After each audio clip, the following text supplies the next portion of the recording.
Good morning, guys. Welcome back. Welcome back to another trading session. It is Monday, so I hope you had a great week and a great weekend. I mean, and yeah, I hope you will have a great week as well. So let's get straight to the charts and see. Yeah, let me talk about what happened on Friday. Yeah, Friday we took some trades on Friday, and I took a trade after the stream as well. So as soon as I ended the stream, I saw an opportunity to recoup some of the losses here, and yeah, I just did it and just recouped the loss from the previous trade that I took here. But yeah, on Friday, I kind of misclicked the buy button here, closed the buy, opened the short here, but then was kind of not liking how price just displaced to the upside and closed the short. And then we waited a lot of time, and suddenly, as soon as Trump announced those tariffs on China, the market just displaced. Yeah, I would have catch that short if I had a smaller position here, probably, with a stop loss above these highs. But my stop was right above this high, so I would never held that position until this flush. But yeah, after the first wave of the flush happened, and then we kind of catch some of that second flush here until it reached for previous day low. And yeah, that was the recoup of the loss here, and it is what it is. I could have held it until the end of the day, but yeah, I just wanted to see that loss recouped, and that's usually what you should do as well as soon as you have your account in drawdown, or as soon as you have some sort of a loss. So then yesterday price opened with a big jump to the upside here with big NWOG, as you can see here. Asia kind of ranged here. London kind of manipulated to the upside here, but I'm not sure if this is a manipulation yet. I would like to see it as a manipulation. And then price kind of stopped here inside of this big 4-hour fair value gap. As you can see, the midpoint is right above this smaller 15-minute fair value gap. We have another one here, a bearish 15-minute fair value gap as well. So these are the quarters of this fair value gap, the big one, and so far price had no intention to be above these quarters. So right now, what I would like to see, right? That's the main question, and that's what I will try to answer you. So let me just first of all mark the 9:30 open. As you can see here, well, the 9:30 open is right at the 8:30 open, so we have the opens kind of stacked here, stacked to each other. So midnight open, 9:30 open, and 8:30 open, they are all stacked to each other, so quite near. There we are. So far we have an SMT in between ES and NQ. NQ is trying to push lower here, while ES is trying to maintain itself above the opens.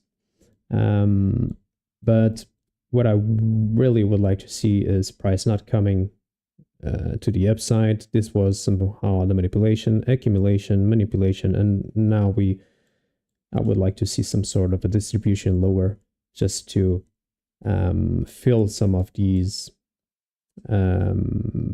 imbalances here inside the NWOG. So I'm kind of bearish today. Probably not heading towards previous week's low or previous day low, but yeah, just fulfilling some of this imbalance that's inside of the NWOG. So that's what I would like to see on price. And yeah, it seems like it's kind of happening right here.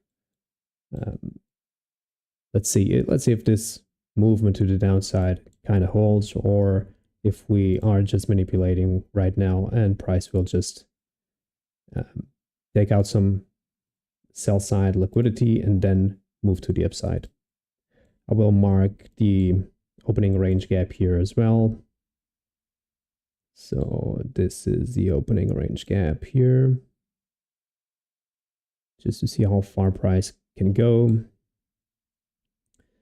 We have some buy side liquidity here on a regular trading session. We have some buy side liquidity here as well, but price never came to it. Let me just check if NQ did it or not. Yeah, NQ was not able to go for it as well. So we still have some buy side liquidity on the upside here on the regular trading session. But we have as well a lot of liquidity down below here just to take out. So I will mark this as the regular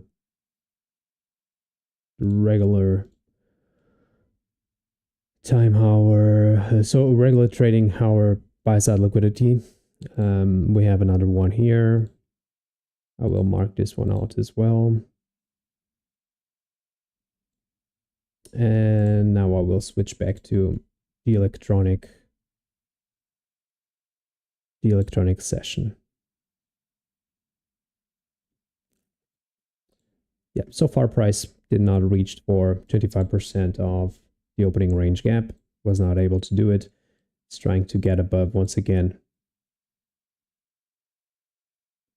above midnight open. Back inside this 15-minute fair value gap here, trying to possibly invert this 15-minute fair value gap.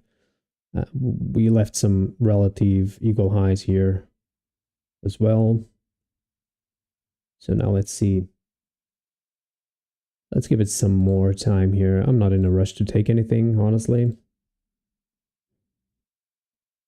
I will mark the 950 to 1010 macro.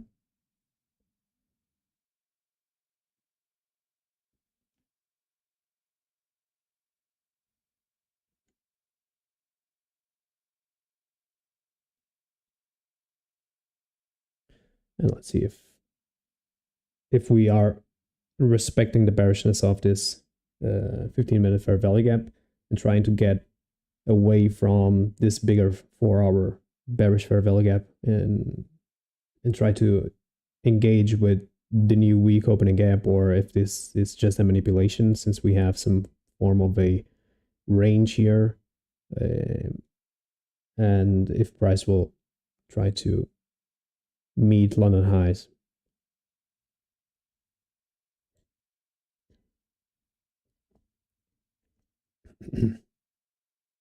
Yeah, so far ES is trying to hold here. Let me just check what YM is doing. So YM just took some measure of buy side liquidity to pre-market highs. We still have London highs here as well. So YM seems bullish, while NQ is the weaker sister, as you can see here, and ES is in the middle of YM and NQ. So far we have nothing to work with. Price is just trying to support here around these opens. I will mark the first presented fair value gap, which is this one right here. So the first presented fair value gap is acting as a bearish PD array right now.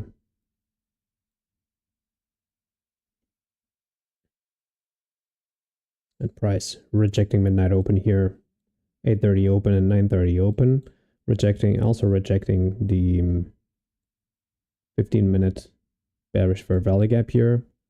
But as you can see, we are still inside of this 4-hour bearish fair value gap. And it seems like NQ is slowing down that bearish movement as well, while YM is pushing to the upside. We have to keep in mind that we have relative equal highs here, and these relative equal highs are kind of suspicious for me. So I wouldn't mind to see price coming upside to the upside here, taking out these relative equal highs first before getting or before deciding to do anything.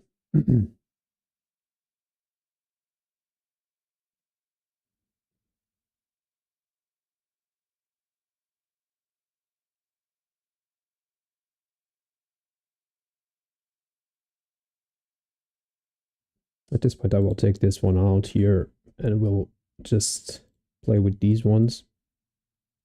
We have a clearer vision with these ones here. So another rejection, price is not able to close above midnight open.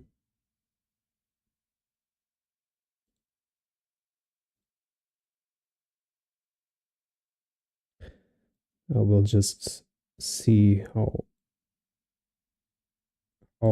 big these candles are. So this is a 8.5 handle.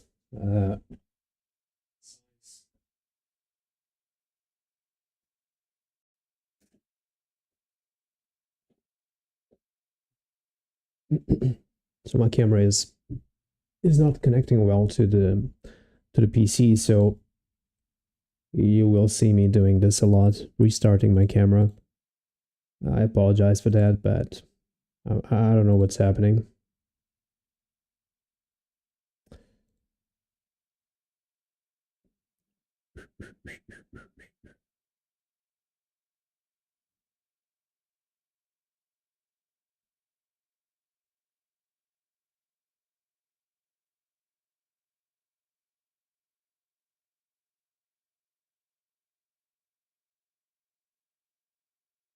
Flat candles here. And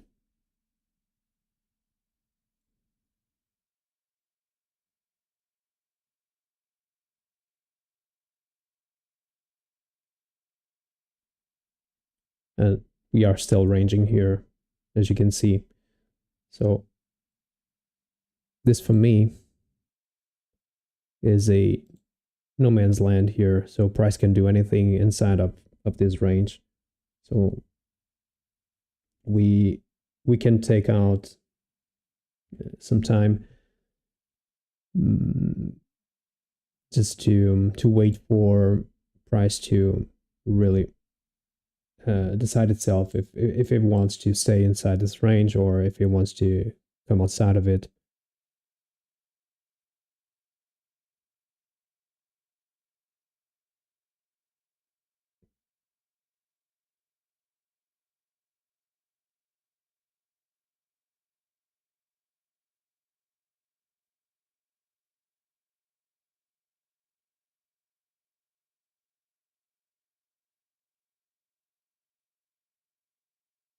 Let me just take a look at YM once again. Yeah, but YM seems like it's not giving us the follow through that I would like to see. So it seems like it's kind of weakening here. Let me just check NQ trying to give us a follow through to the upside. We still have this trend line liquidity to be explored on NQ as well.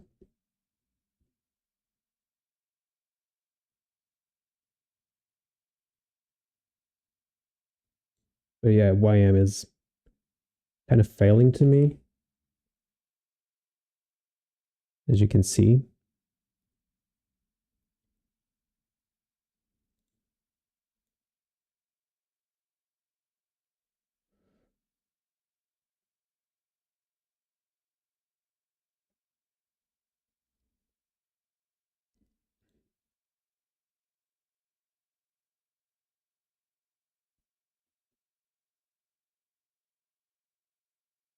We are still inside the range, but first presented fair value gap got disrespected here. Let's see if we can trade below midnight open and these opens here. I don't want to be positioned or to take a position next to these opens.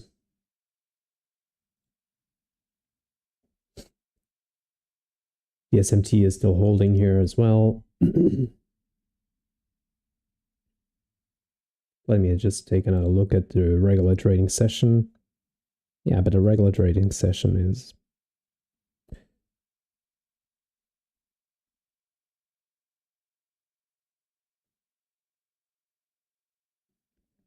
yeah. At this point, I'm not sure. I would like to see price coming down a little bit, but I believe it has to eventually come and purge some of this buy side liquidity on the regular trading session before heading south.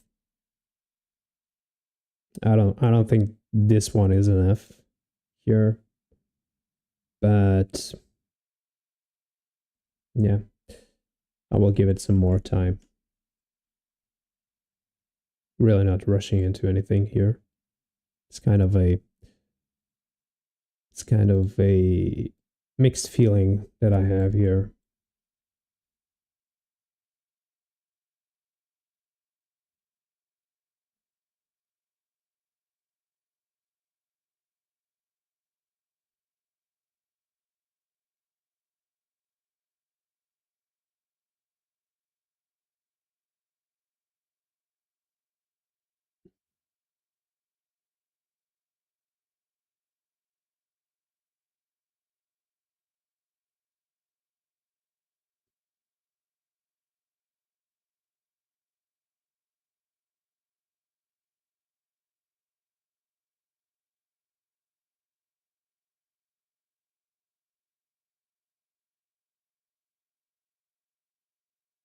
Yeah, it seems like we want to head a little bit to the upside, but I don't know.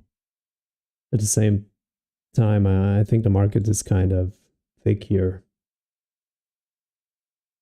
so we can take long positions out as well before heading to the upside.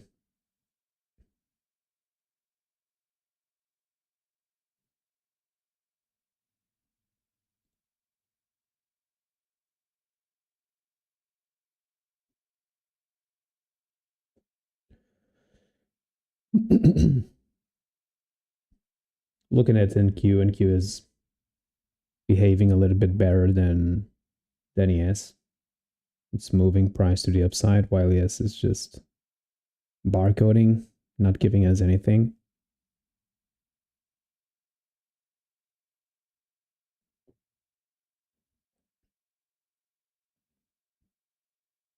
Let me just check YM just to see if YM wants to push to the upside as well. But it doesn't seem like it. Or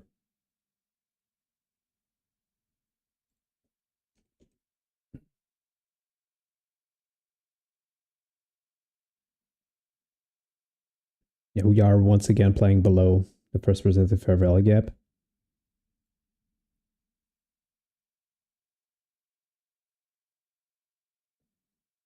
We didn't take out any sort of liquidity on ES, but we kind of took out some on NQ. So these pre-market lows, we took them on NQ in a shy way, but we took it. We'll take this one out of here, and yeah, it seems like we want to push higher now.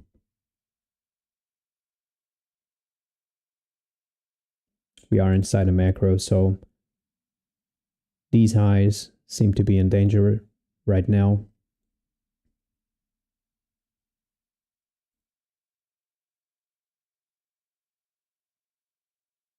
Nice push here from MES.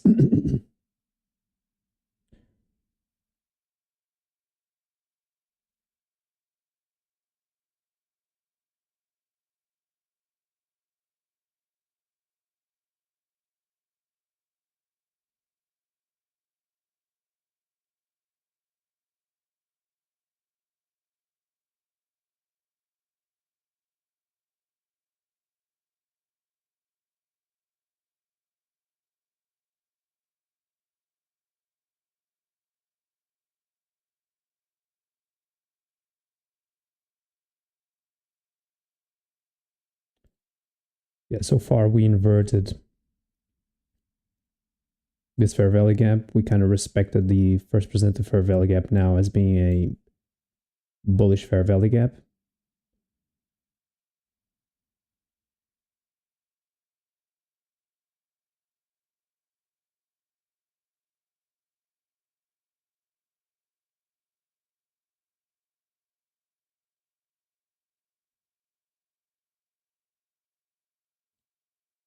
And the macro seems like it's working as a bullish macro. At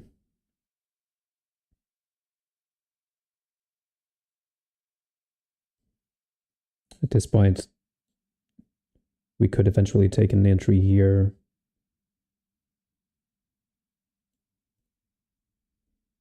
But I don't see price coming down here just to give us that entry. That entry.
So let's see if the market will give us an opportunity to engage with it.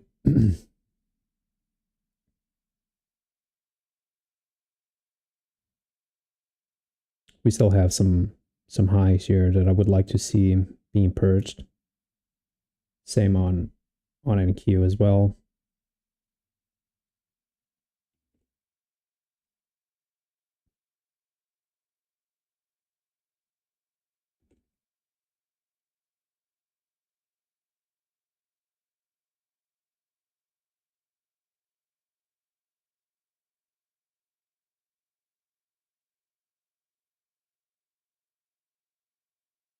So price now coming back here.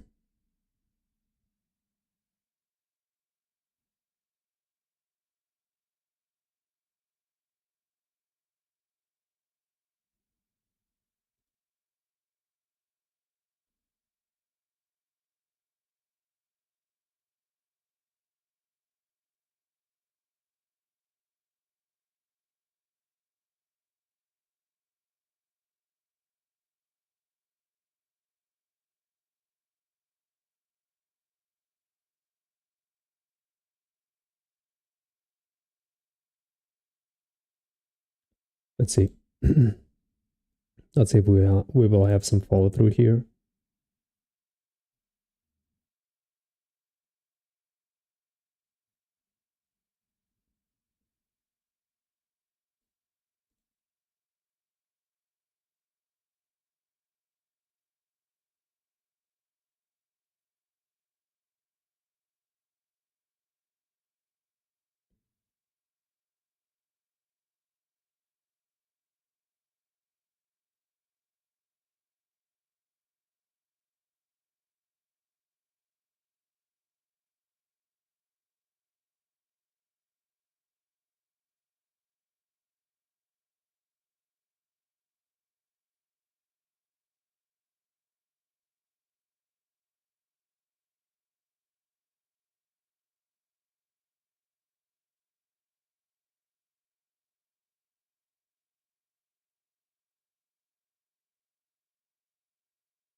see if it wants to give us some more follow through here.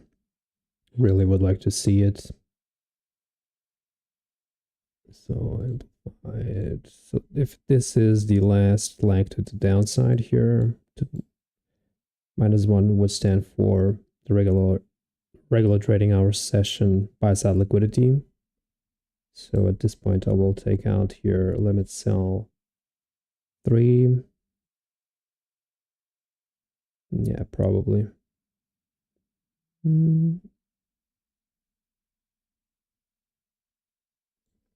Yeah, we'll take out some here and eventually leave a runner to do whatever he wants. At this point, I will, oops. At this point, I will move my stop loss to break even as well. So there's no need that we are exposed to any sort of risk.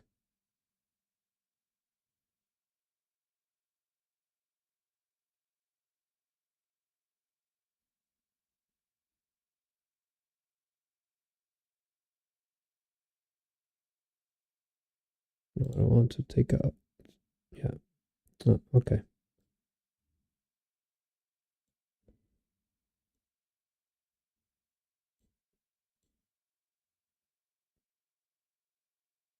Let's see if it can give us another leg here. Otherwise, I will take out some here because the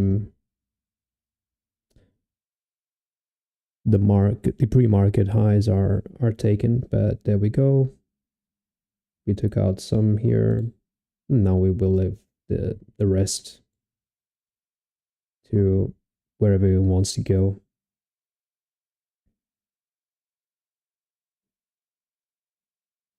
So this was a small trade, as you can see. I didn't push that much on leverage. But yeah, it was a nice entry. We had minor drawdown. I don't even remember to see any low any red numbers here.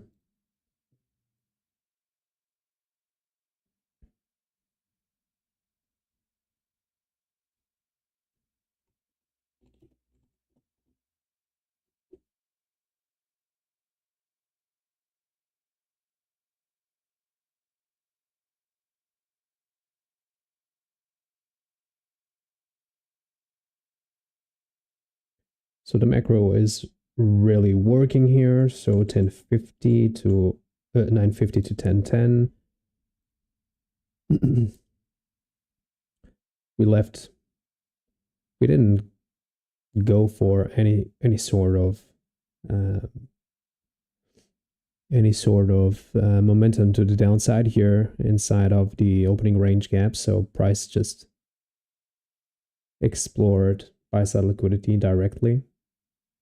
So we will take advantage of it and see how far it can go.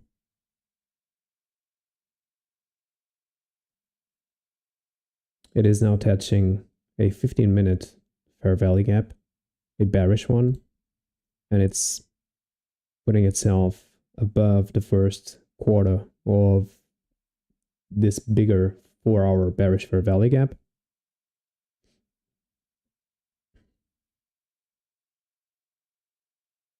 So I would like to see it hold there.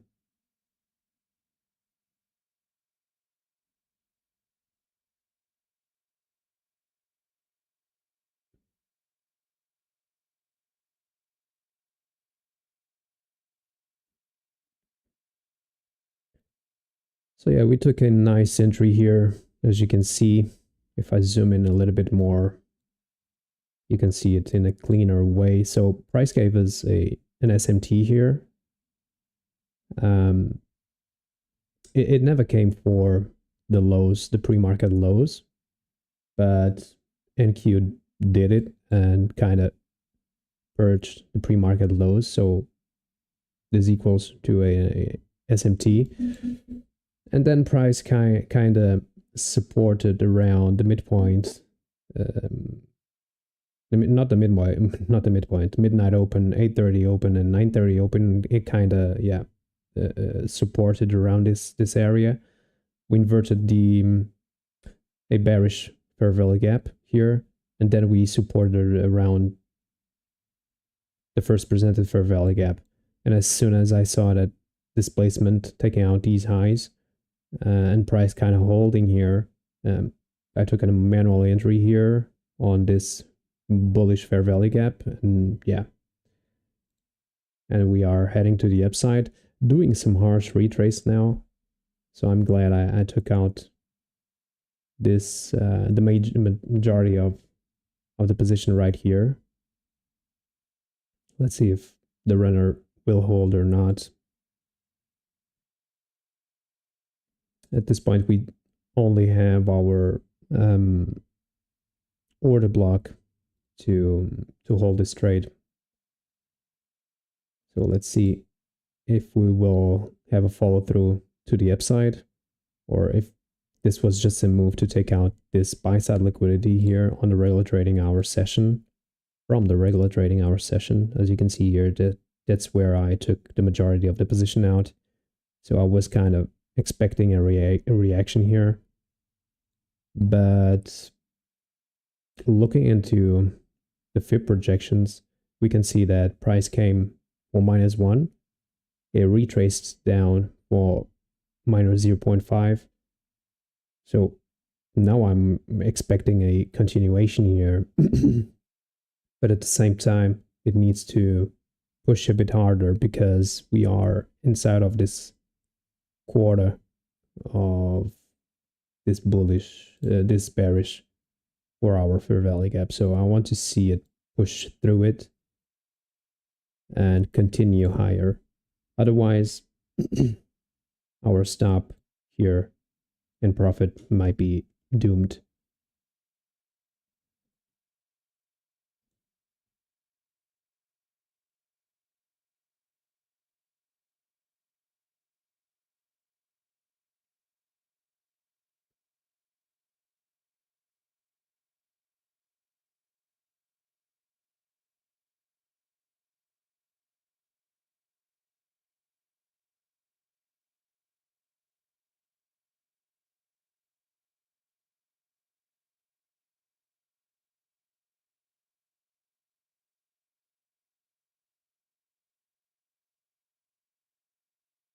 So nice reaction here from the regular trading hour buy side liquidity. If we go for the regular trading hour session, yeah, we can see that there's another point here right above this one that I took here. So this was my low hanging fruit here, and that's where I took the majority of the position out. So now I just wanted to continue higher, eventually to the midpoint of the bearish 4-hour fair value gap, or eventually to some -4 standard deviation. That would be great, honestly. But there's a lot of resistance here that price needs to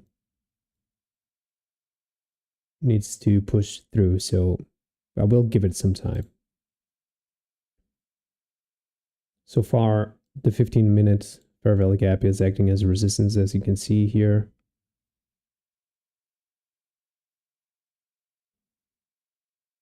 So let's see if price really wants to hold here at -1 standard deviation, or if it will just give us a lower drive just to rebalance all this that needs to eventually be rebalanced sooner or later. But at this point, I wouldn't be surprised if price just keeps climbing higher until it takes out these highs here and eventually these ones here. I wouldn't be surprised doing something like this and then reaching for the 75% and tumbling down a little bit but I don't know. We need to see it. Um, we need to see it climb in a steady way, and so far it's just giving us these harsh retraces.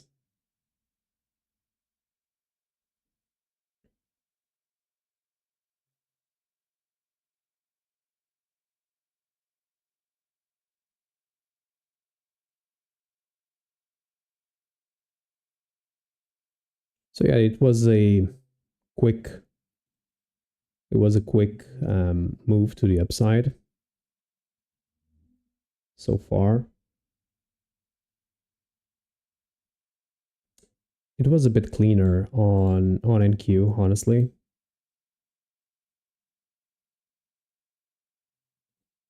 I did like it better on NQ since it kind of gave us some sort of a breaker and a cleaner fair value gap. And here on ES, this fair value gap was not that clean.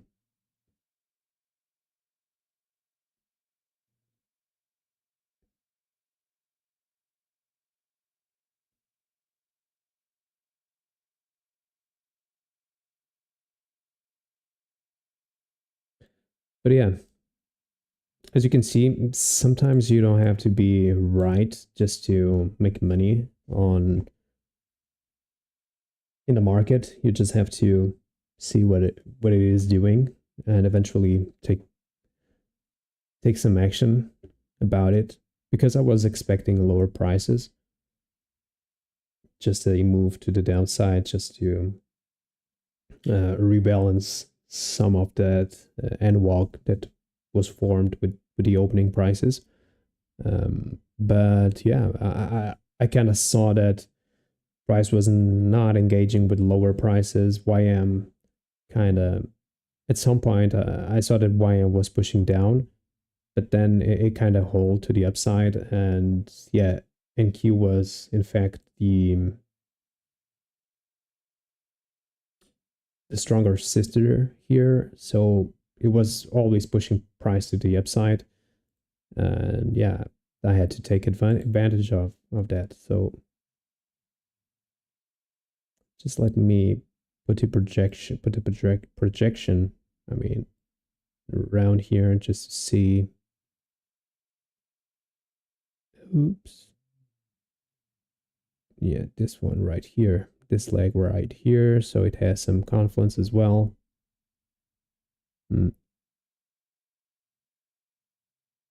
If we take it down here, which is the Judas swing,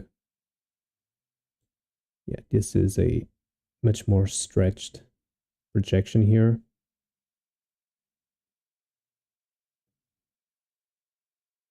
But the confluences are kind of on spot here. Minus 1.5 above London highs, -2 right at equilibrium or the midpoint of the bearish 4-hour fair value gap. Yeah, this might eventually be the best option, but yeah, since we took this as our guide, I will put it back.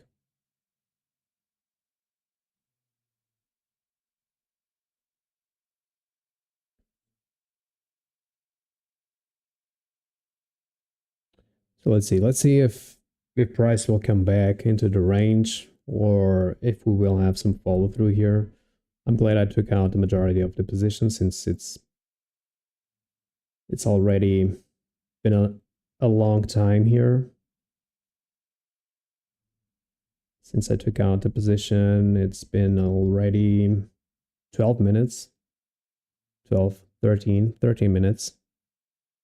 So it's not a fast market like we did see on Friday. Yeah, Friday was a special case, I guess.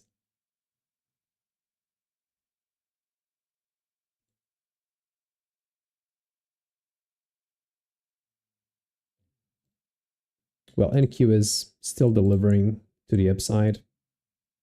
I just needed to see that happening on ES, but ES is kind of struggling right now. And if it takes us out, it's okay.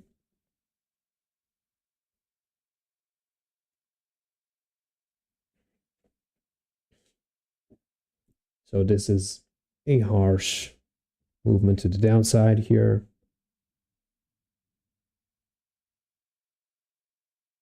At this point, I will not accept price coming down once again, trying to retest this first presented fair value gap, because for me it makes no sense. Price can be stuck in here inside the range once again, so I will not allow it. That's why I just put myself at break even here.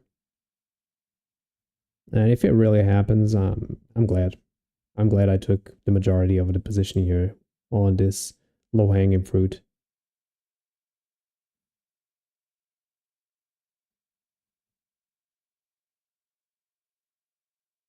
But yeah, NQ definitely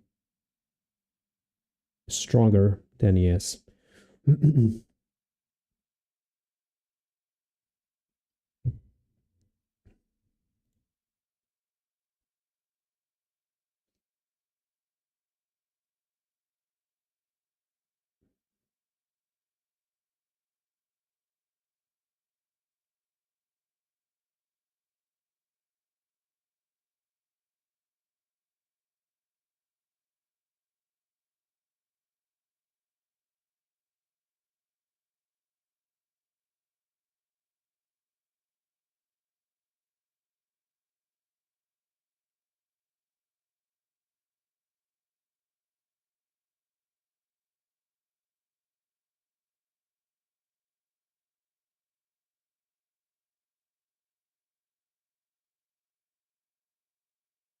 Let's just see if we can have some bullish reaction here, another push here to the upside.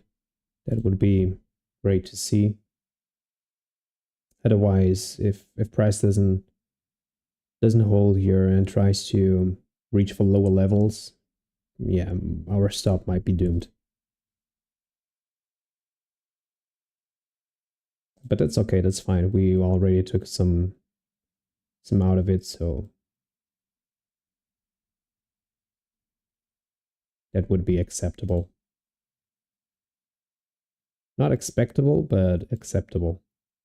Because right now I'm expecting price to keep searching for higher values, higher numbers, marching towards the north. So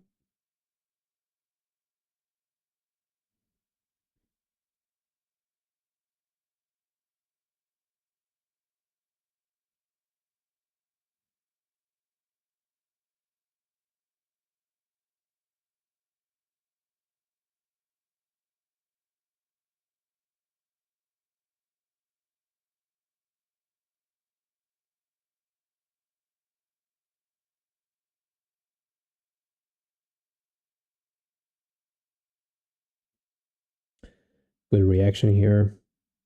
Now I want to see it suppress this quarter and eventually push higher, not be stuck there.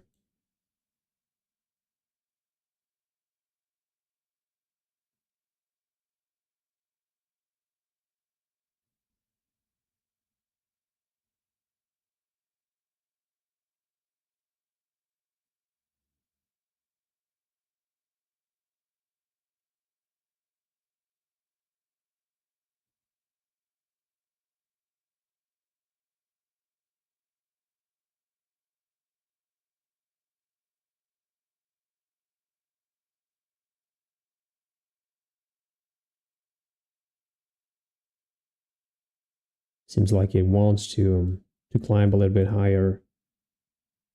That's what we are looking for continuation. And if we really want to continue grind higher, I need to see this price trading and closing above this yellow line, which marks the 25% of this 4-hour bearish fair value gap. So if price really stays below it, then that would not be that great. That would mark some, not bearishness, but weakness on price. That probably needs to revisit lower prices here, eventually the first presented fair value gap, or I don't know. But I will not allow it. It will take me out if it wants to trade lower. It will take me out because I don't want to see price coming back inside that range. Because we can eventually stay inside, in between the bottom of the fair value gap and the first quarter. We can eventually stay there for a long time. So, and then eventually displace lower, and that's not what I would like to be in after taking some sort of profits on a trade. So that's another rule. A profitable trade should never transform itself in a losing trade. So that's one of the biggest rules that, and one of the important rules that will make you a profitable trader. If you allow your winners to transform into losers, yeah, then you're doing something wrong, probably. You cannot allow it, because the market is not stagnant. The market is something that's transforming every time. So what might be bullish now, it can be bearish in a couple of minutes. It really depends on what the market is doing. Of course, you have a high time frame perspective, but within that time frame, that high time frame perspective, there are bearish and bullish movements that happen on the lower time frames. So, and if you're projecting yourself into a 4-hour time frame, but taking trades on a 1 minute, you can still be bullish, but being caught in a bearish move in the 1 hour. So, and I'm not allowing it to happen to me. See, price is not able to go above the 25%. It's having some hard time to suppress that level. In the meantime, it really wants to retouch the 15-minute fair value gap, which is, yeah, right where I have my stop. So if price does not react right now, we will be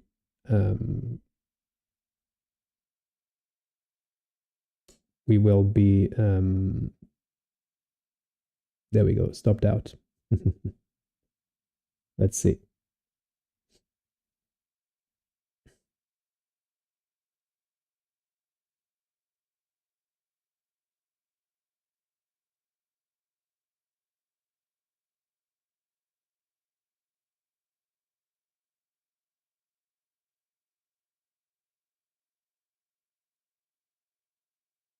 Yeah, NQ is pushing to the downside as well. So there we go. Stopped out in profit. So no big of a deal. And as you can see, price went to my 15-minute fair value gap here, right at the tick. We took out some buy side, some major profits here at this regular trading hour session buy side liquidity, because we were expecting some sort of a reaction, and the market really reacted, as you can see. So another touch on the first presented fair value gap, but yeah.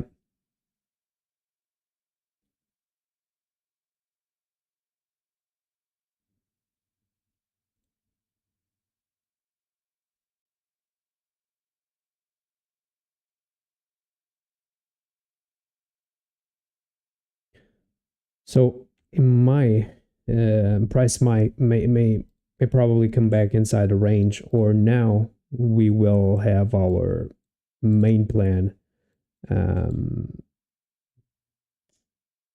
in place, which was the bearish narrative, where price will just try to engage with the new opening, the new week opening gap, and it seems like it. So the macro, yeah, it kind of served both ways. It kind of served the long ways, and it's serving the short narrative as well. But yeah, right now nothing is interesting for me, because price reached for midnight open, 8:30 open, and 9:30 open, kind of retraced right back, and now I need to see if there is some willingness to continue to the downside with this bearish displacement, or if price will climb slowly to the upside once again. So if it really does something like this, I will not engage with anything. But if we see some willingness to stay below these opens and below the 4-hour fair value gap, yeah, then we might take some. But right now, we just have to wait once again.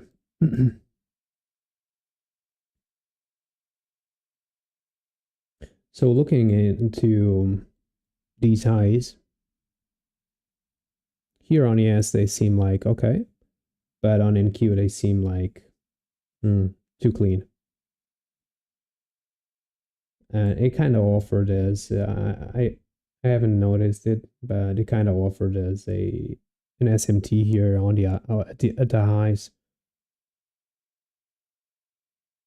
But yeah, let's see. Let's see if price will once again grind higher, or if we will somewhere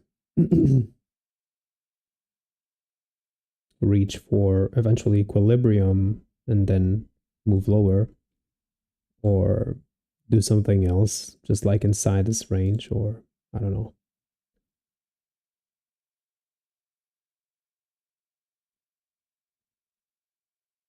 So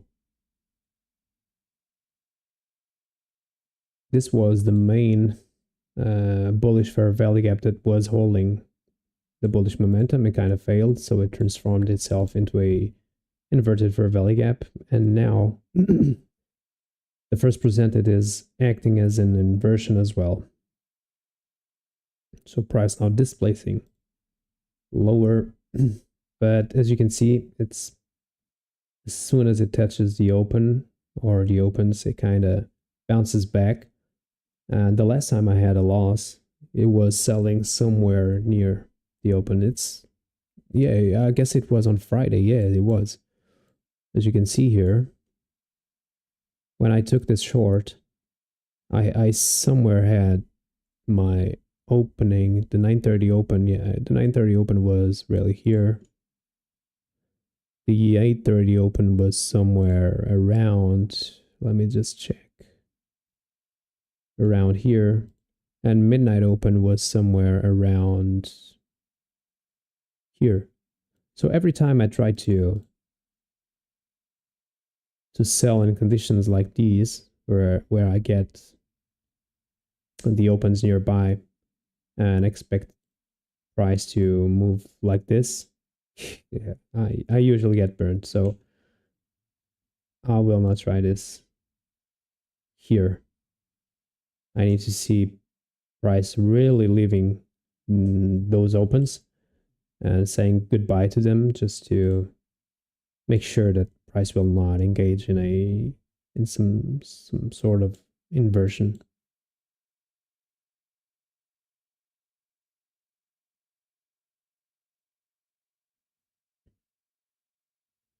So the 15-minute chart looks a bit hard to engage with.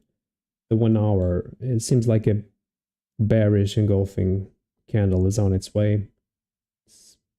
We still have 30 minutes before that candle closes. And yeah, we are starting here with a bearish fair value gap right above the open.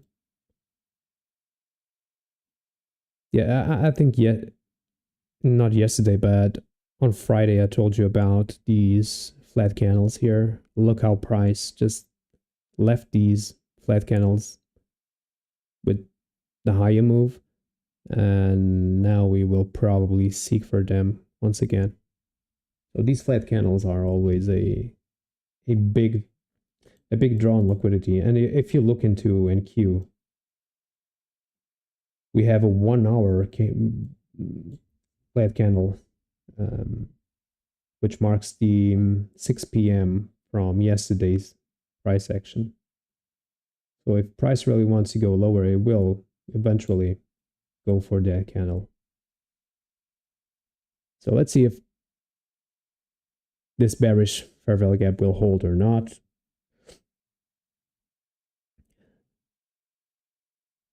Or if it will be used as an inversion, since we are trading right above the opens right now.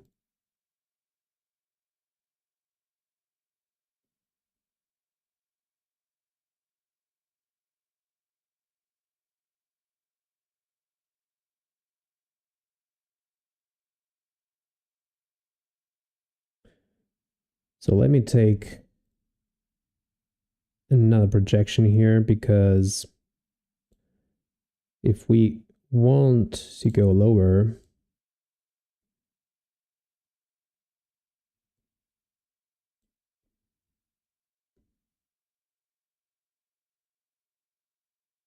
yeah, this projection seems quite accurate. Let me stretch it to the last app move. I have a candle here.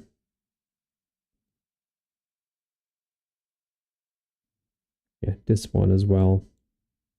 And this one goes straight to -4 at the new week opening gap, not New York opening gap.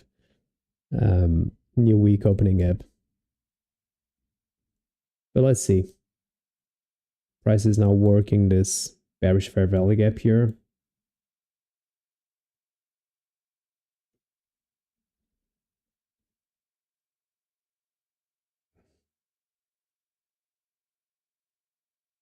So far respecting the midpoint of it. Yeah, I kind of liked how price rejected the 15-minute fair value gap and the first quadrant as well of this bearish fair value gap here. So it seems like everything is heading south, and it seems like ES will head south.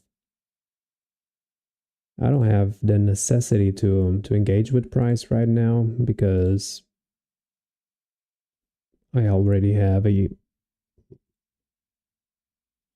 profitable trade. So my winning trade is done here. But yeah, if I had a chance to get into something, I would probably engage with half of the leverage.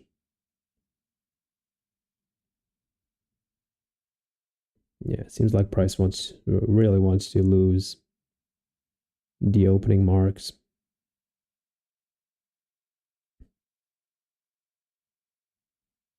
But like I said, I will not sell right here, because every time I try to do so, I get burned. Because yeah, the open strikes, they usually act as resistance or support. It depends on where price is. In this case, it's actually acting as support, supporting price from going south, and I need to see it act as resistance and not support.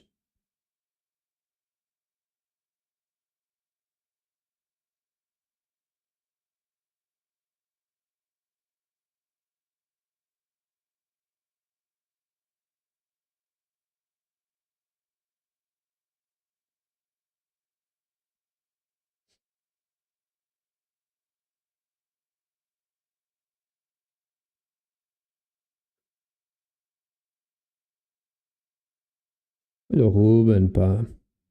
Já não te vi há muito tempo, pá. Tudo bem contigo também? Espero que esteja tudo bem contigo também, pá. Por aqui vamos andando na luta todos os dias um bocadinho. Um, e pronto, como tu vês. So I was saying hello to Ruben, which is one of my old, probably one of my oldest followers among some other Portuguese guys. Um, yeah, and I was saying to him that I haven't seen him in a while.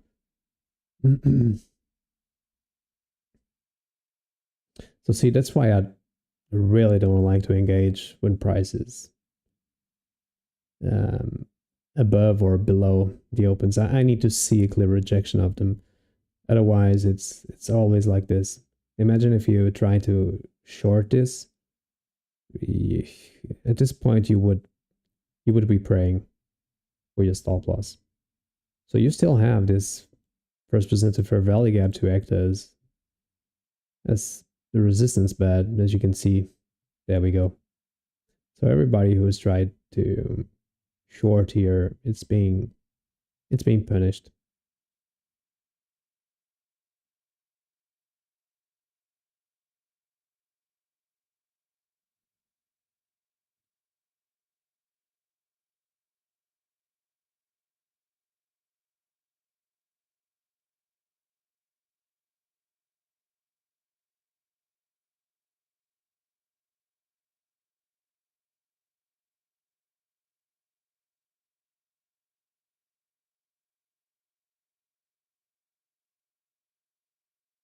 So price really came back inside the range here.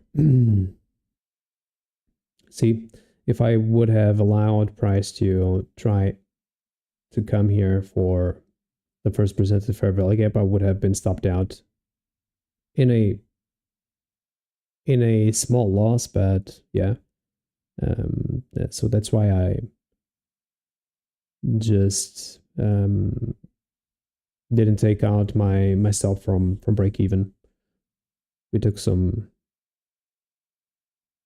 major partials here, and yeah, allowing just a break even trade to close. See how price just pushing to the upside once again. So this is the type of action that I don't like, honestly. Let me just see if this has anything to do with OT levels. But even OT levels, yeah, they are not being respected right now as they should. Price came for the last level of the OT levels, and it kind of wicked down here. So for me, nothing is being respected right now. So price is just generating more liquidity into something. If you look at the 15-minute, the 15-minute turns out to be a terrible chart right now. But on the 1 minute, seems like price wants to leave a bearish wick behind just to go higher.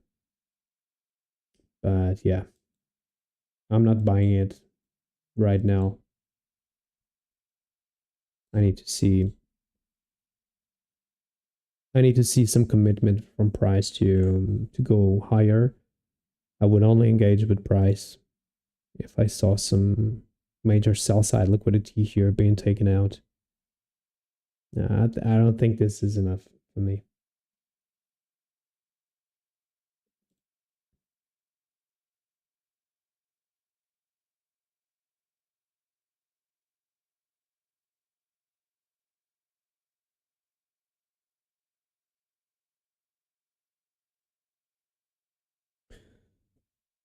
Epá, olha, obrigado, Ruben. Sim, às vezes é só uma fase, como é óbvio, né? A vida pessoal também se mete à frente das coisas, muitas das vezes. Eu também tive um tempo parado por causa da vida pessoal, não é?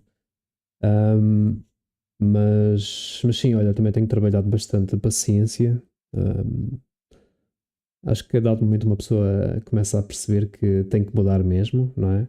E, e sim, também tenho visto resultados um pouco mais positivos, como é óbvio, ainda não é nada daquilo que nós queremos, mas sim, a paciência tenho trabalhado de alguma forma e tenho-me respeitado mais a mim e ao meu plano, sobretudo.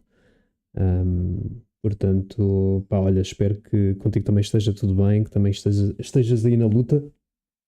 Um, e se tiveres que trabalhar a paciência, pá, estipula um plano e mesmo que vejas as coisas a acontecer fora do plano e que tenhas, epá, afinal as coisas não vão acontecer assim, mas vão acontecer assado, deixa de ficar quieto. E foi isso, de alguma forma, que me tem ajudado nas minhas últimas semanas, últimos meses.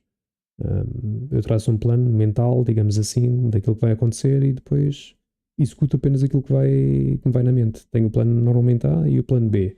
Se houver algo C a acontecer, pá, eu não vou entrar nisso. Só por entrar, só para satisfazer o meu impulso, não vou fazer. Portanto, isso foi uma das coisas que me ajudou bastante, foi o facto de formular planos e aceitar que se aquilo que acontecer no mercado não estiver dentro do meu plano, eu não entro. Pronto.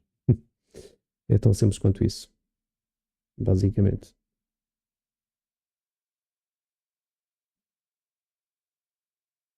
So yeah, for those who don't understand Portuguese, I mean, I could only talk Portuguese, but or English, but I don't mind to talk both languages.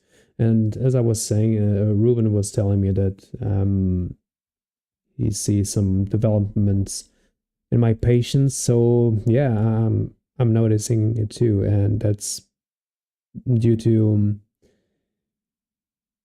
due to a plan that I put in place.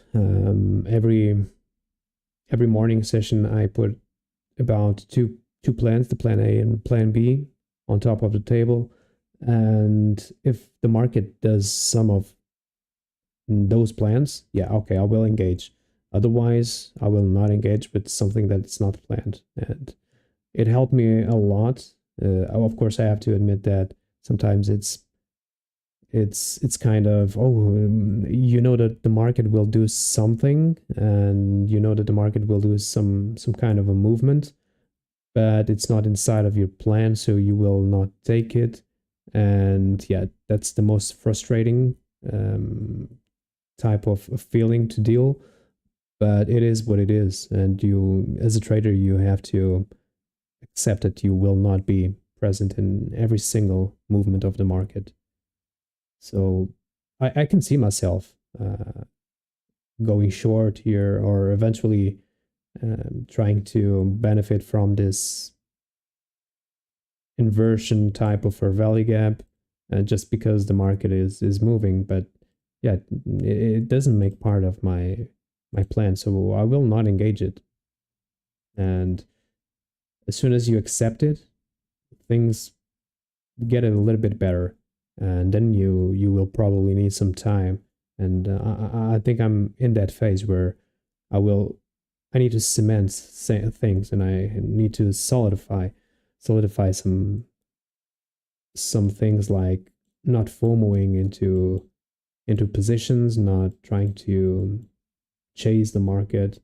Um, because if you look into my previous streams, I mean, not those from 1 year ago or from 6 months ago. I mean, those from probably 3 months ago. I miss a lot of setups, but yeah, that provides me, and that helps me a lot with discipline. So allowing myself to not get into any sort of trade is it's what makes you good and what makes you develop as a trader.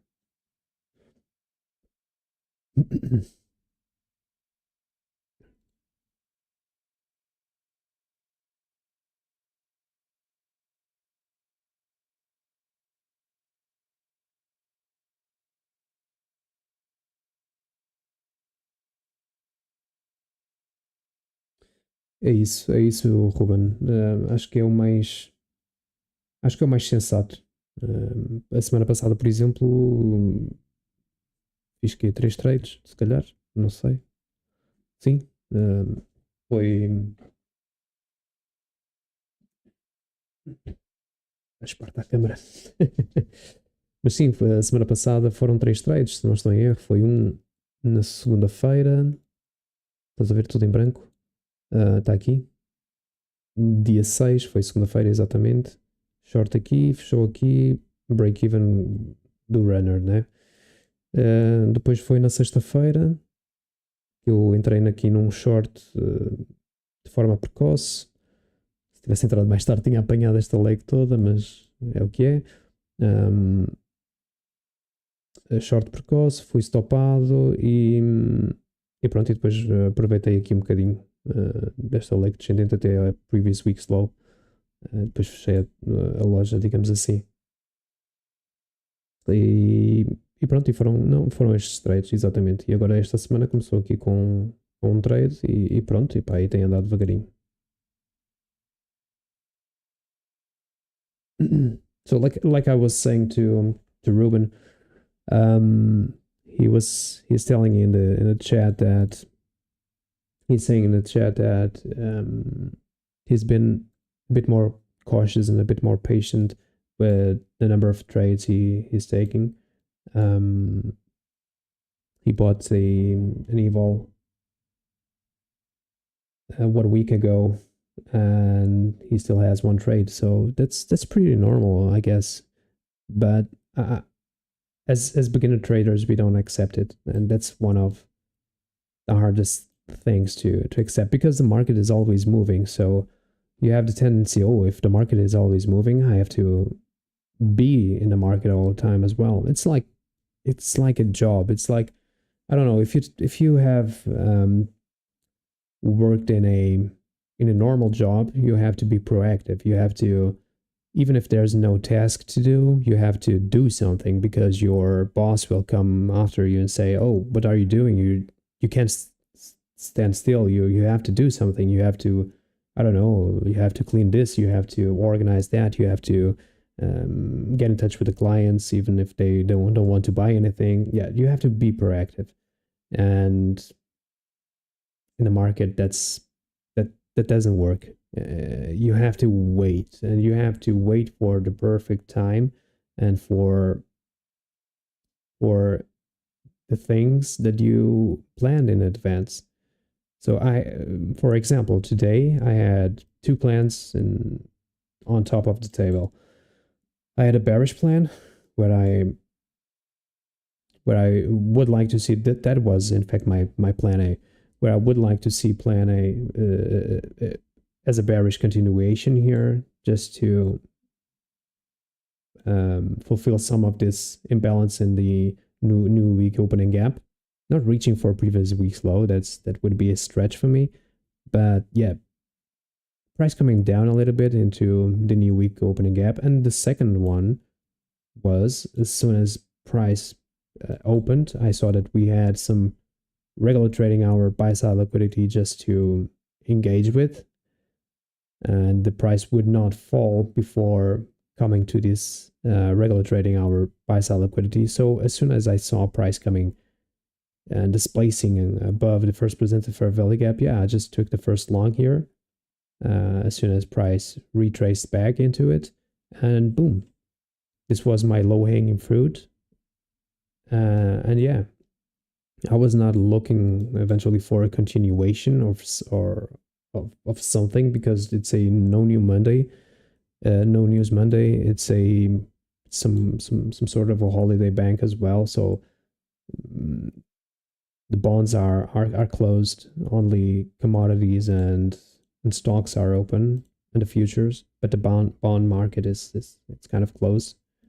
So I was expecting some range bound conditions as well. So I took the majority out here at the low hanging fruit, and we have to accept this as being traders. Otherwise, we will chase or try to or try to chase anything and everything that we see.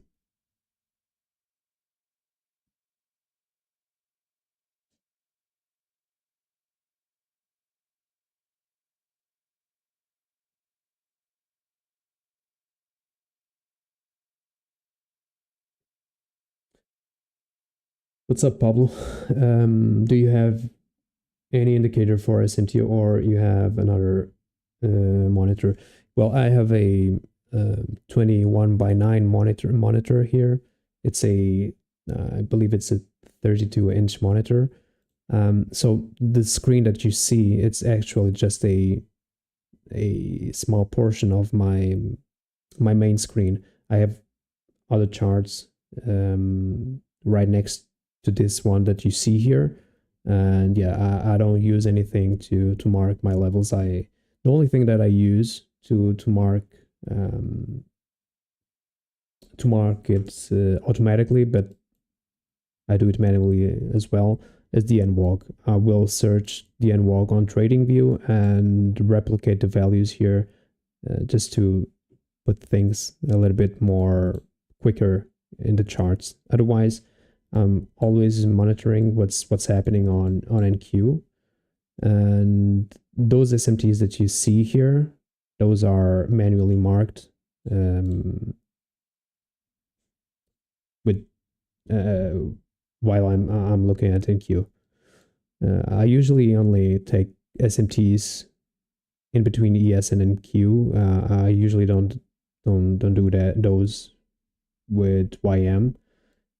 So yeah, everything here, everything that's marked here, even the London ranges and the Asia ranges, yeah, they are all manually, and I really advise you to do that manually. I know that's kind of boring, but it will help you in the first, I don't know, 15 minutes or 30 minutes before the market opens, just to have a clear read about what's happening. Because if you have everything automatically appearing on your screens, then you will not have the same read. You will, I don't know, you will not have the feeling about what the market is doing. It's kind of an automatic thing happening on your screens and on your charts, and yeah. And whenever that script stops working, or imagine that you are using a free indicator, as soon as it goes paid, or as soon as it just vanishes, you will not be able to do it by your own, because you've never learned if that's automatic. So I really advise you to do it manually, and to just to give it some 15 minutes. In 15 minutes, you can mark everything that you need.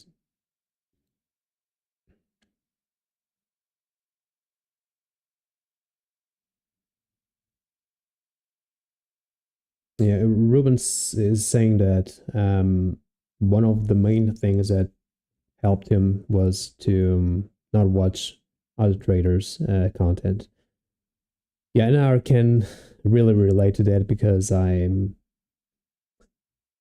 had a Twitter account, and I had an X account, which was suspended about a year ago, because I had some political opinions said and written there, and yeah, it probably got suspended because of that. Because I've never sold anything, or never done anything sketchy on X. I was just giving my political opinion on some subjects, and yeah, I probably triggered some things, and yeah, I got suspended about 1 year ago. And as soon as I got suspended from Twitter, I just stopped looking to other traders, and searching for those insane P&Ls, those insane risk reward ratios, those insane trades that everybody posts on social media, and that allowed me to not get not feeding that FOMO that usually those kind of posts put into you, puts into you, and I kind of I kind of slowed down, and it's just my pace. I just have to watch what I'm doing, and not what others are doing, because everybody has its own pace. And if I'm a beginner, and if I look into something who's in the trading business for a while, and if you see those entries with I don't know, with those stop losses, just like something like this, right? You will try to replicate it, and you will say, oh, if he can do it, maybe I can do it as well. So I will try to go for a 13 risk to reward ratio trade. And yeah, you will just hurt yourself because you're not experienced to do so. You don't know what you're doing. And yeah, I kind of suffered about the same thing that Ruben is talking. And whenever I stopped looking for those things, my FOMO kind of vanished, and now I'm more calm and more patient, and yeah, I'm not trying to get into something just because I see something is moving. So I'm just waiting for something cleaner and something that's objectively um, something that objectively kind of respects my model as well. Because one of those things that I've done a lot was not respecting my model. I was just looking into the screens and just looking into some random fair value gap.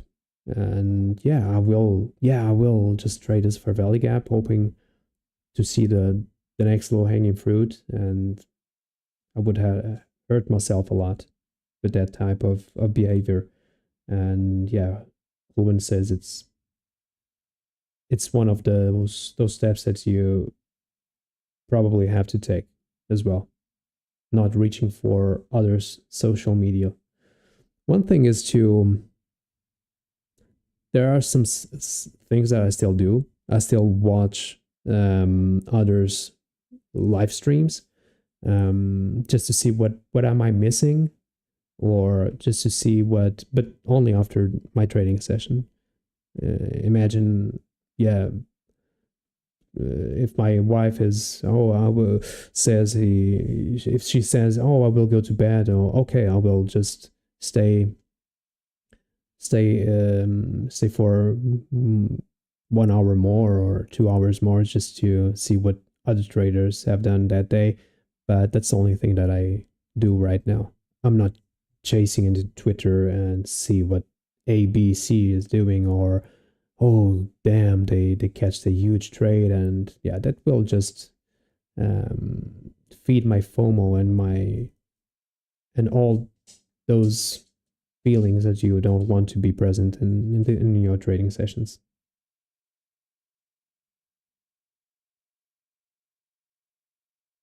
Yeah, Ruben says that he also don't use anything automatically. He also draws everything manually, and yeah, I guess that's an old school way to do it, but I think that's the best form to do it. If you do it manually, you will have I don't know, a feeling about what the market really wants to do. Otherwise, if you open the chart and everything is marked out, it's just noise. You're just watching noise, and sometimes you're looking at the charts and you're not seeing those levels. They are there and they are marked, but since it wasn't you that marked those levels, you are not sensible to those levels. But yeah, it's a good talk, and I really like to talk about these types of things whenever I'm streaming, and it's good for have some to have some engagement here on a chat as well, because that way we can pick up some topics and talk about them and share some experiences and some knowledge as well. That really is good, and I think that those are the things that make us grow as traders and as people that wants to have this lifestyle and have this form of payday.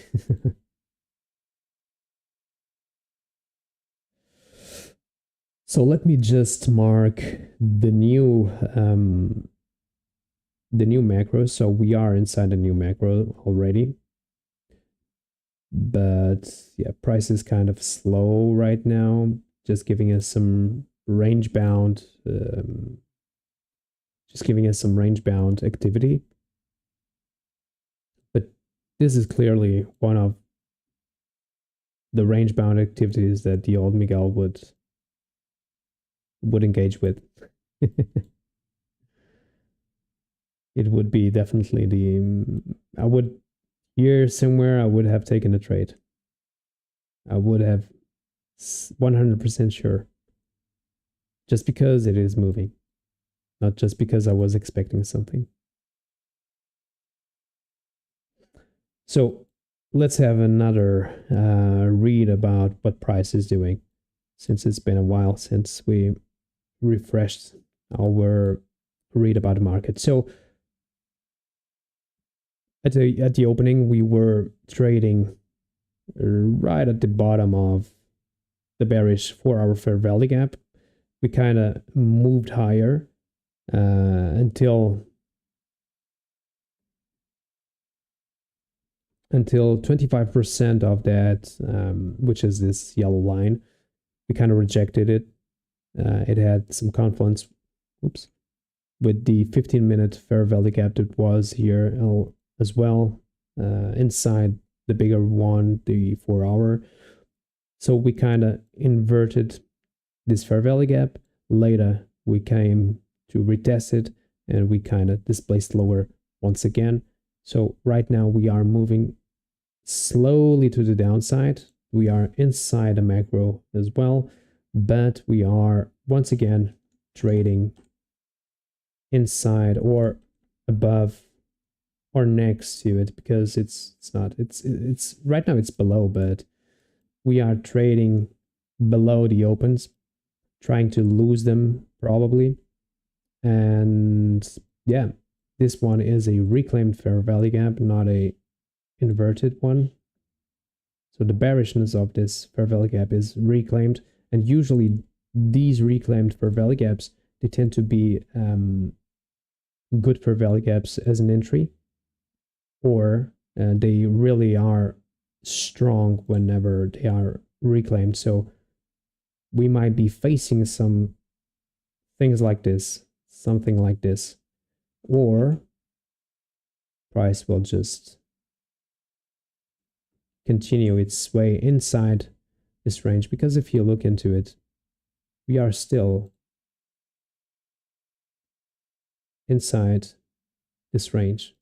So price was not able to take out London highs. Price was not able to take out pre-market lows. So this is still a no man's land. So no regular trading. If we look into the regular trading hours, just to see what's left in here, we can see that now we have some regular trading hour sell side liquidity here, which is still intact. We took out this one right here. There was some here missing as well, but right now this one seems to be the closest sell side point or liquidity point that we have.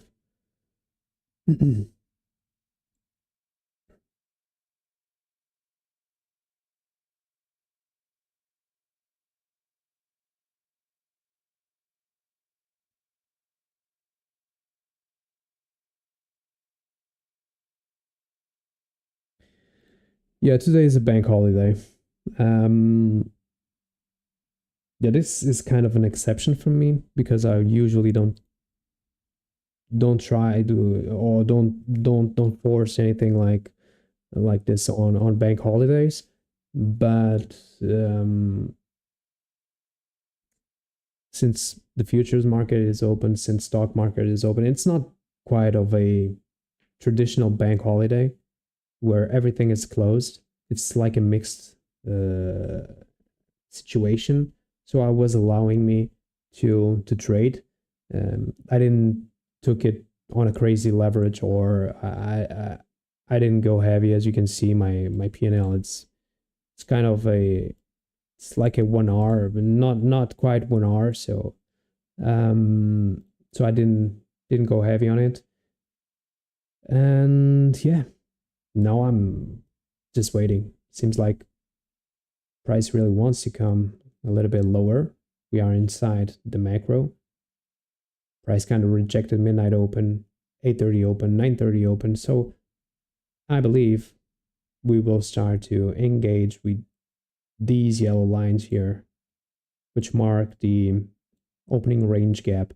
So this was 0%. This is 25%, 75%. No, I mean 0%, 25, 50, 75, and eventually 100%. But yeah, I will not take any trades more. I will not force anything. And we'll just be here for some more minutes. I think you guys deserve it as well. And I'm now curious to see where do we stop, if we continue lower, or if we stop here and we move once again to the upside. In my opinion, things are now a little bit more inclined to the downside. Since we reclaimed this fair value gap, we kind of rejected the first presented fair value gap as well. This was a nice rejection here from the opens as well.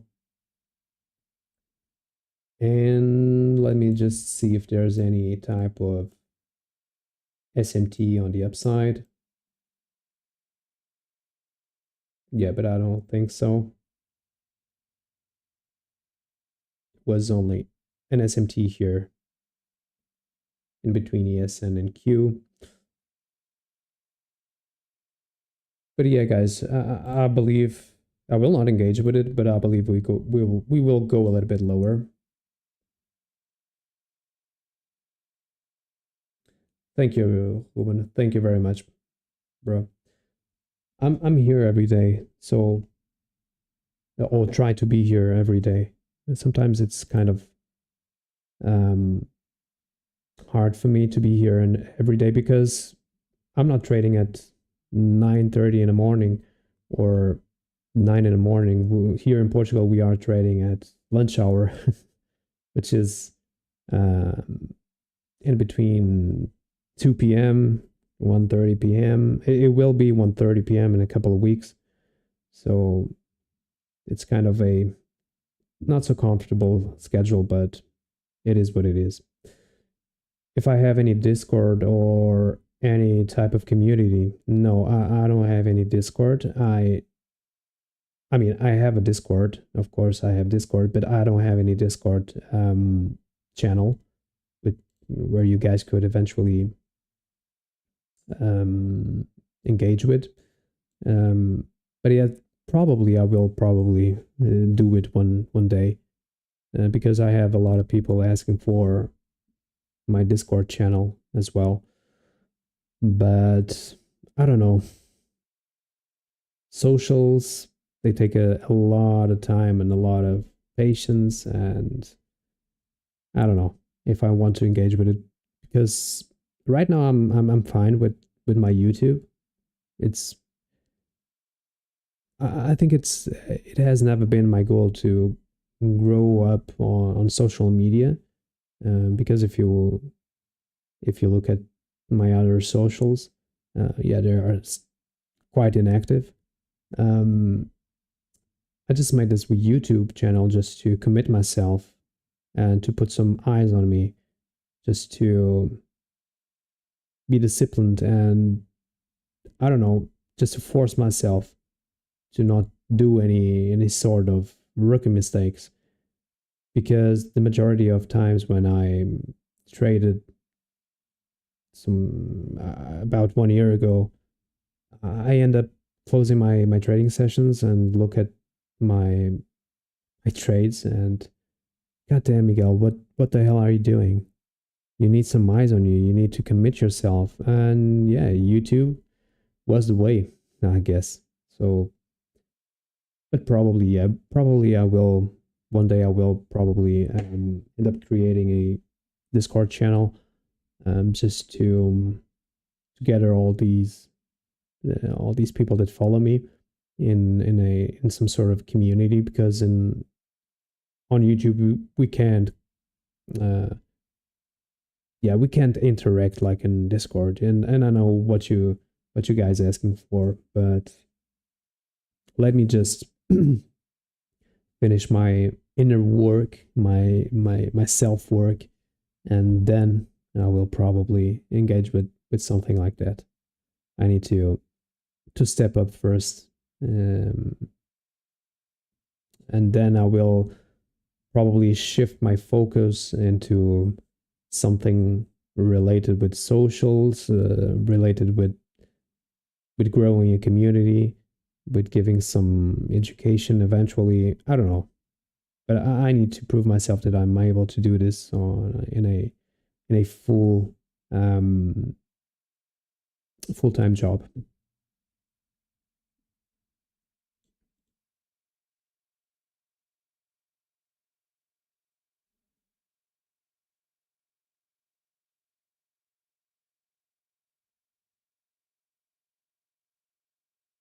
Yeah, and then that's what you're saying as well, Ruben.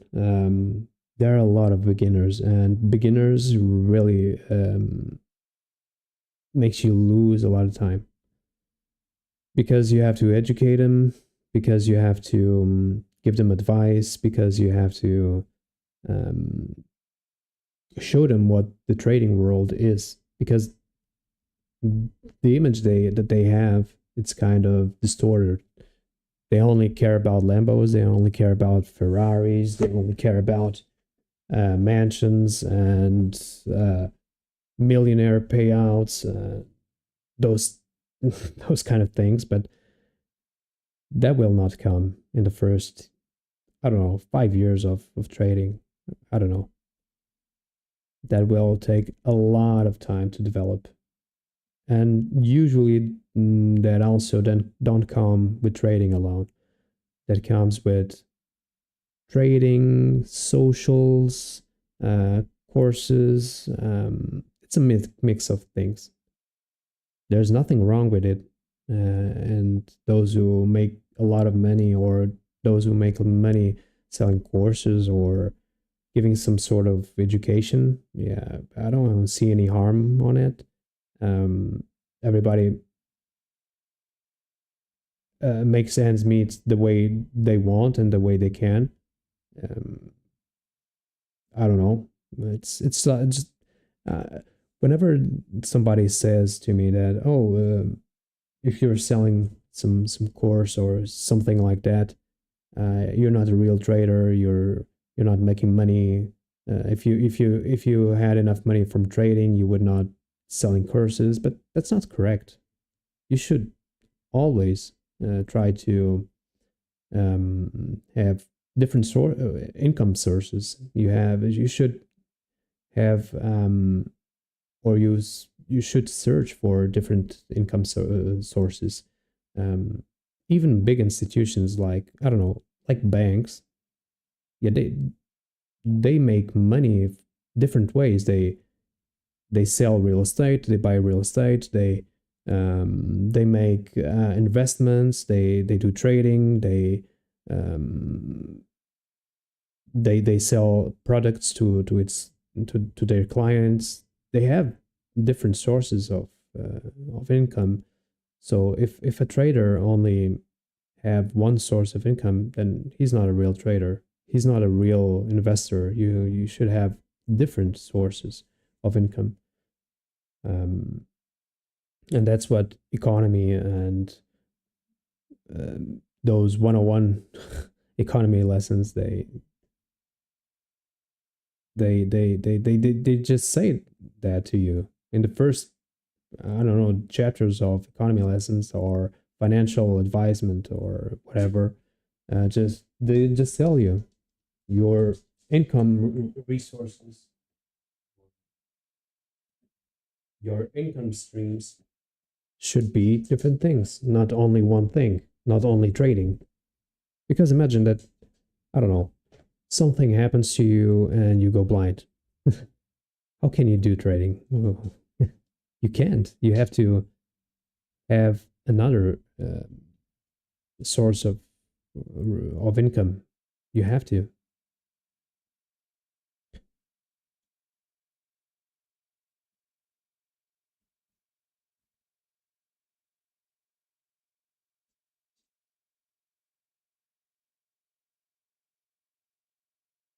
Yeah, I think I'm on the same path as you, Ruben. I just want to focus on myself and yeah, try to get all that noise away from me and those flashy payouts, those flashy cars, those flashy mansions because yeah, they activate some sort of FOMO in us, which is toxic, and somehow it will trigger bad behavior on us. So I don't know. That's why I'm just focusing on myself and yeah, just watching some traders live streams after I've done my own, just to learn something else, just to see what could have I done better, but not in a way that oh god damn it, look at this payout, look at this flashy car, look at those flashy jewelries, or I don't know. I'm not into that type of behavior anymore, and yeah, being suspended from Twitter really helped me a lot, honestly, because I was very active on Twitter, and I'm kind of glad I got suspended about it.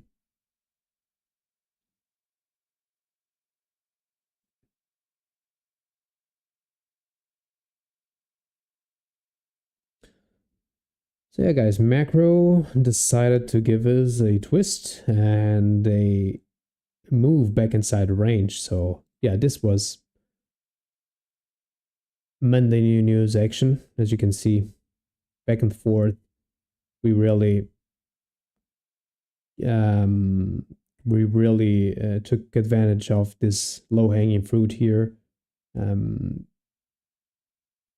and yeah, there's nothing that we can do here, honestly. We took out some, I don't think we took out, yeah, we didn't took out this regular trading hour session sell side liquidity. It's some sort of a, let me just check. Yeah, but we have some smaller SMT here in between ES and NQ, and that's why we are delivering to the upside probably here. This is another SMT followed by displacement and a trade above the opens. So another reason why I did not chase these shorts when price seemed like it will go lower. And I said it and I was expecting it, but yeah, that's why I did not engage with anything because I didn't see it in an objective way. I was just looking at the movement itself.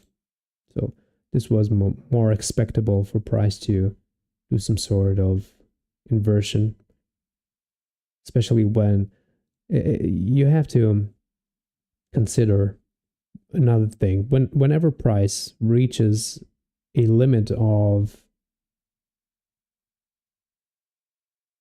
how should I say it? Let me just think. Okay.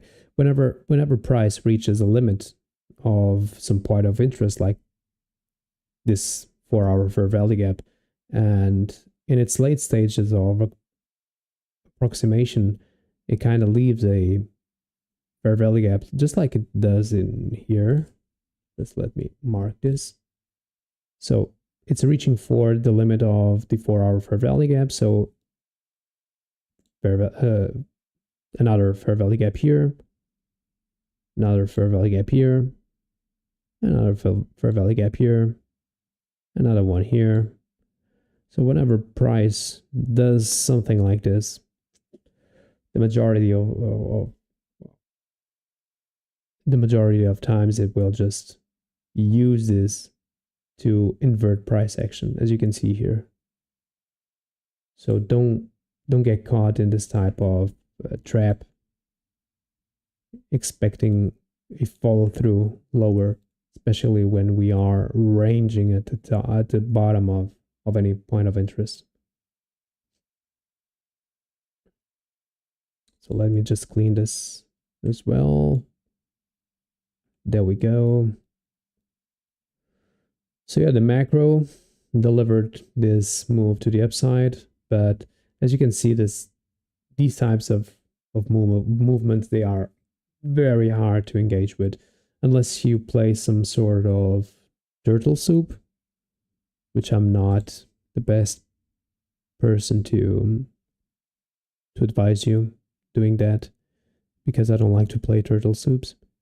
And I'm not experienced dealing with turtle soups. Unless you play those, there is no model in here for me. It is a breaker, but the breaker never got touched once again. So we left a lot of breakaway gaps here. So for me, this is not tradable for me. Only for turtle soup guys that really wants to engage in those types of trades.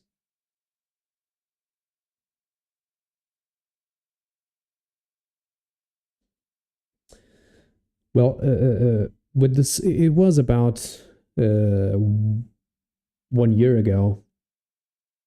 1 year ago, yeah. 1 year ago, I applied for. Yeah, I didn't apply. I bought the verification badge on Twitter, and yeah, I had the verification badge for about. I paid for the whole year, and I had it for about 1 month. And then I got suspended. And I was suspended because I've done some political comments. I'm not sure why they suspended me.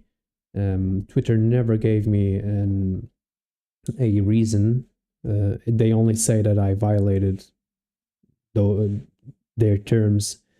And they never appointed for a specific reason.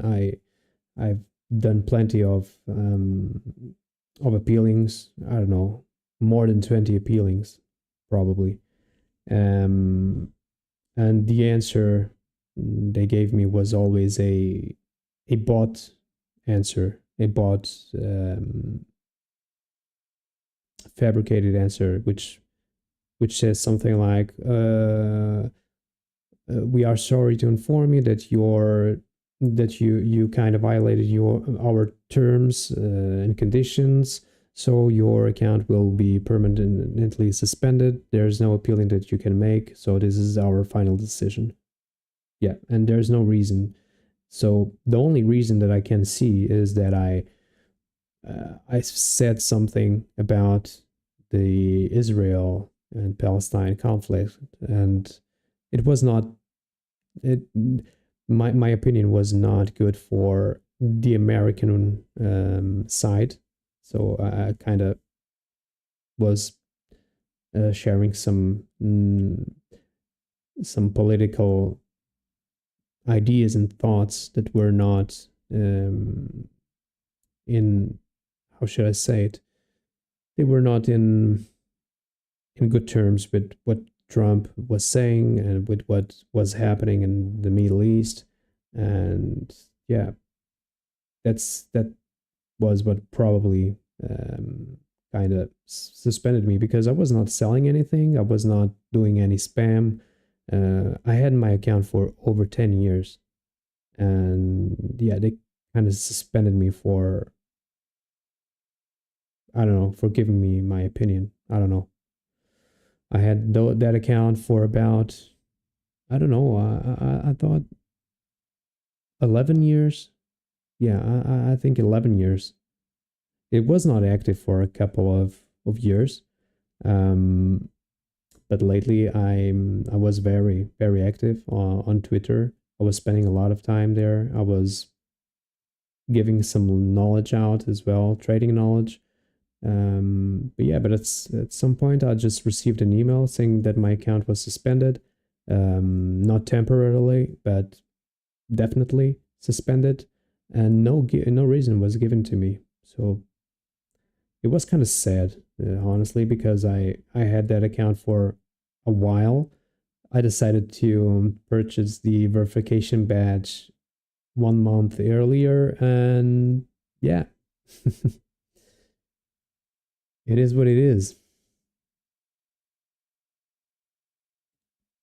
Yeah, that's a bit strange, but then I took a deep dive into Reddit and tried to figure out if that was happening and to someone else, and yeah, hundreds and hundreds of people were suspended due to I don't know, political opinions. So I guess Twitter and X, and like any other social platform, they have some sort of censorship as well.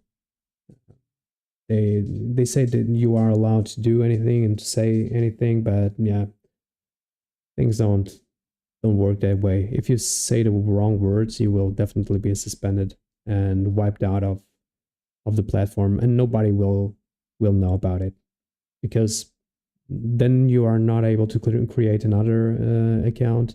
I guess they track your IP as well. So I've not tried to engage with Twitter anymore. I still have access to my account, but it's still in a lurk mode, if I can say so. I can see what other people is tweeting and what they are talking about, but I cannot interact with anything. And the majority of things that the platform offer, nothing is allowed with my account. So I cannot DM anybody, cannot receive any DMs. Yeah, it's kind of it's kind of a it's kind of the same thing like using Twitter without any account. So you are allowed to see what others are doing, but not allowed to interact with it.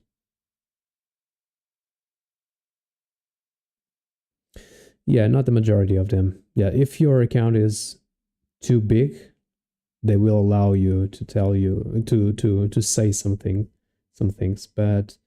Um, but if your account is just like a minor account with a couple of thousand followers, or yeah, they will get rid of you before you get too strong and too big. And that's what happened to me, honestly. Um, and if you go into Reddit and try to search for it, there's hundreds and hundreds of people saying the same thing, that they get suspended for nothing. And yeah, Twitter does not have a support system. It doesn't. If you try to get in touch with somebody, you can't, because there's only bots. It's every response is the same. They don't read your feelings. There's nothing that you can do. Honestly, I've tried it for several months to retrieve my account, but I just gave up, because it's nonsense to try to do something with that. So yeah, that was my experience with X. Oh, and I can share another thing. Today I woke up and saw my bank statement, and I've seen that despite having my account suspended, they kind of rebuild the verification badge. So I was charged for $70 today to to another to another renewal of the badge system, the social badge. So despite having my account suspended and not being able to do anything with it, they still charge you with the verification badge. So it's a fraudulent, I would say it's a fraudulent system as well. And there's nothing you can do. I've immediately contacted the bank and there's nothing you can do. So they are all those verified accounts that got suspended, they will still pay because there's no way that you can eventually cancel your subscription. There's no cancel subscription button. There's nothing you can do. You can't interact with anybody. You can't say to anybody, hey, my account is suspended. I will not pay for the renewal of my verification badge. It doesn't make sense. But yeah, it still happens. Same as Amazon. Amazon, it's if you try to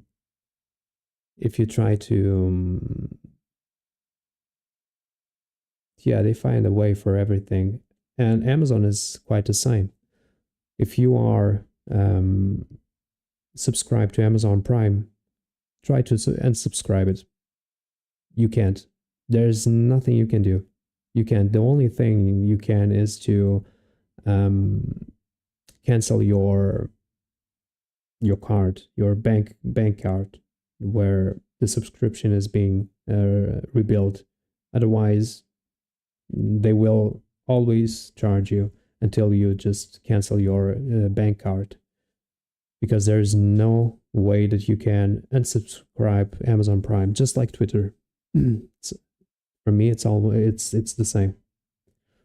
So be aware of it. Or if you try to subscribe to anything, just do it with those one-time payment cards, which is the best way to do it, honestly.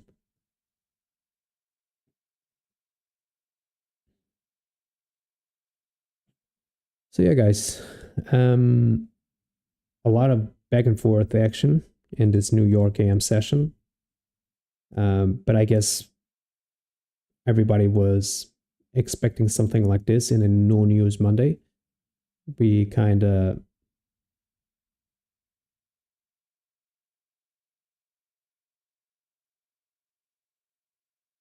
I'm sorry, I was just reading here.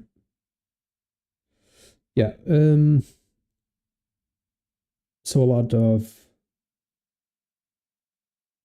yeah, Ruben, just check that out. If you're subscribed to Amazon Prime, try to subscribe it. You want, it's impossible. They will send you page after page and redirect you to any sort of strange pages, but it's impossible because there's actually no unsubscribe button. But yeah, as I was saying, a lot of back and forth. We kind of took out the low hanging fruit from today's 950 macro, and that's it, guys. It's a no market for me. So only green candles to the upside, majority of red candles to the downside, taking out lows and highs. So it kind of is a seek and destroy environment. If you look into the 1 hour, you can see that the previous 3 candles are quite the same size. So the first one here, the second one here, and the third one will be here. I don't know if this will have some follow through here, but since it's outside of our dealing range, or I mean time window, outside of our time window, I will not interact with it. And yeah, I guess this was a nice stream, a lot of chit chat, and yeah, guys, I guess I will end it here. Thank you for being there. Thank you, Ruben, for your interactions as well. And yeah, vai lá, amigo. Vai lá fazer o que tens a fazer. Que eu também, pá. Thank you very much, guys. Thank you for being there. And yeah, hope to see you tomorrow. Tomorrow will be another day. So don't try to force anything today. Not worth it.